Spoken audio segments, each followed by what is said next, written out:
What's up, everybody? Ryan Mandley, American Financial Network, Dream Home Funder Team, your favorite loan officer.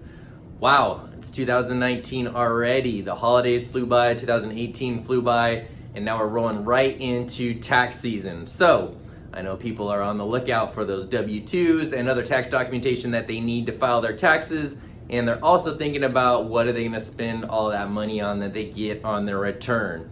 Are you going to take a trip? Are you going to pay off some of those credit cards that you rung up over Christmas?